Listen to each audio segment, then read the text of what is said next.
ஜனநாயகம் நேத்து ரிலீஸ் ஆயிருக்கணும். அது ஒரு பெரிய ஒரு சர்ச்சையா இருக்கு. அதுல பாரதிய ஜனதா கட்சிக்கு பங்கு இருக்கு அப்படிங்கிறாங்க. அது எனக்கு உண்மையே புரியல. சென்சார் போர்டு ஒரு இண்டிபெண்டன்ட் பாடி. அதுல இவங்க எல்லாமே இருக்கிறாங்க. யாரோ ஒருத்தர் வந்து 2, 3 விஷயங்கள் கேட்டிருக்கிறாரு. எனக்கு தெரிஞ்சு பாரதிய ஜனதா கட்சிக்கு இதுக்கு சம்பந்தமே கிடையாதுங்க. ஏன்னா விஜய் நல்லபடியா வளர்ந்து வந்துச்சுன்னா திமுக அழியும். அது வந்து எல்லாருக்குமே தெரிஞ்ச விஷயம். ஸோ திமுக அழியறது தான் வந்து எல்லாருக்குமே ஒரு இதுவா இருக்கு. விஜயும் வந்து திமுக இருக்கக்கூடாதுன்னு போராடிட்டு இருக்கிறாரு. தேசிய ஜனநாயக கூட்டணி திமுக இருக்கக்கூடாது போராடிட்டு இருக்கிறாரு.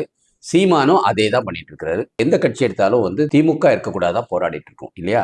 இந்த திமுக கூட்டணிகள் அப்படியே மக்களோட பணத்தை அப்படியே கொள்ளையடிச்சு எல்லார்ட்டையும் பிச்சை மாதிரி இப்போ 3000 கொடுக்கறது, அப்புறம் இவங்க பையில வச்சதை கொடுக்கறது, இந்த மாதிரி உள்ளதா இருக்கும். ஸோ ஜனநாயகத்துக்கும் பிஜேபிக்கும் எந்த சம்பந்தமும் கிடையாது. பாரதிய ஜனதா கட்சி அது ஒரு தேசிய கட்சி, ஜனநாயகத்துக்காக உண்மையா பாடுபடுற கட்சி. இவர் ஒரு தனி மனிதரா வந்துட்டு ஒரு படம் எடுத்து ஜனநாயகத்தில் இருக்க பிழைகள்லாம் சொல்ல போற அப்படின்னு நல்லதுதான், வாழ்த்துக்கள். இதே மாதிரிதான் முன்னாடி வந்து எம்ஜிஆருக்கும் நடந்துச்சு.